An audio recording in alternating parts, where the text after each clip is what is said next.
સાહેબ એક પેડ માથે નામ બનાસને હરિયાળો બનાવવાની નેમ આપણું બધાનું કર્તવ્ય છે. બધા લોકોએ ભેગા મળીને આ કામને પૂરું કરવું પડે. ઠીક છો તમે? સારું સારું સારું સારું સારું સારું. સાહેબ અહીંયાથી ઐતિહાસિક સંદેશ લઈ રહ્યો આપણે બધાનું કર્તવ્ય છે, પોતાની ફરજ છે કે જેટલો ઓક્સિજન આપણે જન્મ્યા ત્યારથી કરીને ત્યાર સુધીમાં વાપર્યો છે અને હજુ મૃત્યુ સુધી વાપરીશું, એ વૃક્ષે આપ્યું છે. તો આપણે આપણી આંખ બંધ થાય, આપણે મૃત્યુ પામીએ એ પહેલાં એનાથી વધારે વૃક્ષો આ ધરતી ઉપર વાવીને ઉછેરવા એ આપણા બધાનું કર્તવ્ય છે.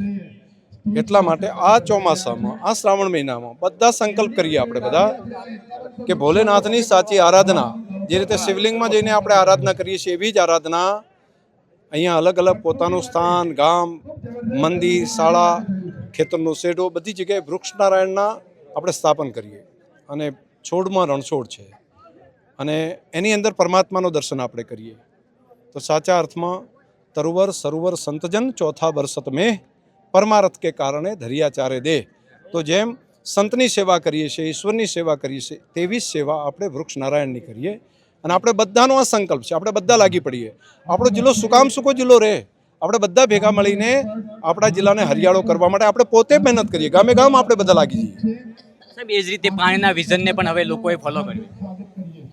હા ભાઈ, પહેલાં શરૂઆત કરી હતી ત્યારે બહુ ઓછા લોકો હતો, આજે દરેક લોકો જોડાઈ ગયા છે. અને પાણી સાથેનો વરસાદ એ પ્રભુનો પ્રસાદ છે એવું સમજીને ગામે ગામ લોકો વરસાદનું પાણીને ધરતી માતામાં ઉતારવાનું કામ કરી રહ્યા છે.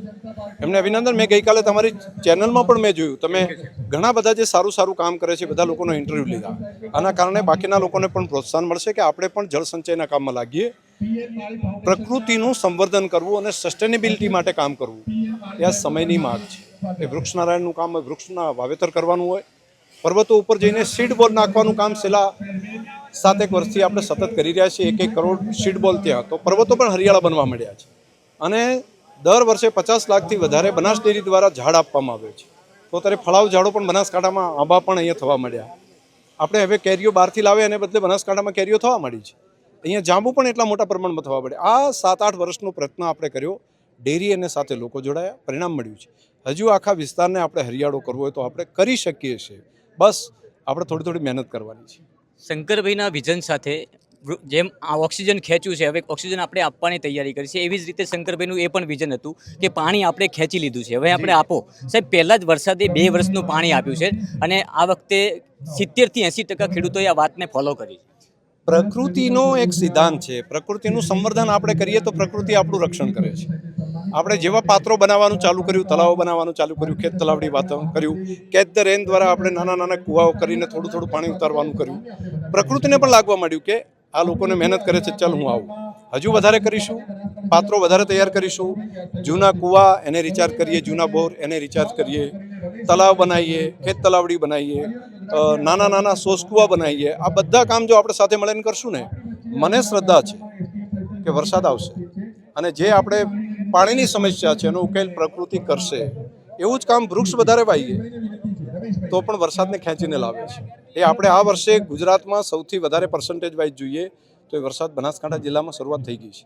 ઝાડ વાવો, વરસાદ ઓટોમેટિક આવશે, ઘણી બધી સમસ્યાનો ઉકેલ આવશે. તમને જેમ શ્રદ્ધા છે એમ હવે લોકોને પણ શ્રદ્ધા છે કે જે વિઝન, જે દિશા આપને બતાવી છે એ દિશા પ્રમાણે લોકો ચાલી રહ્યા છે અને દીકરા દીકરીઓના ભવિષ્ય વિશે વિચારી રહ્યા છે. આ વિઝનને લોકો હવે ફોલો કરી રહ્યા છે. હજુ આગામી સમયમાં વધુ લોકો જાગૃત બને તેના માટે. વાત સાચી છે. આ સૌનું કામ છે, આ કુદરતનું કામ છે, પ્રકૃતિનું કામ છે, દરેક લોકોનું કામ છે. અમે તો એક દિશા આપી છે અને થોડા 2 ડગલા અમે આગળ વધ્યા છીએ. હવે હજારો ડગલો તો બધાએ ભેગા મળીને વધવું પડશે તો જ પરિણામ મળશે. અને વધી રહ્યા છે. ગામે ગામ અનેક સેવાભાવી સંસ્થાઓ જોડાઈ રહી છે. ગામે ગામ અનેક દાતાઓ જોડાઈ રહ્યા છે વૃક્ષારોપણના કામમાં. ગામે ગામ અનેક લોકો, યુવાનો જોડાઈ રહ્યા છે, ગામના મંડળો બનાવી રહ્યા છે, વૃક્ષારોપણના વૃક્ષ મિત્ર બનાવી રહ્યા છે. અને ગામે ગામ જળ સંચયના કામમાં પણ લાગી રહ્યા છે.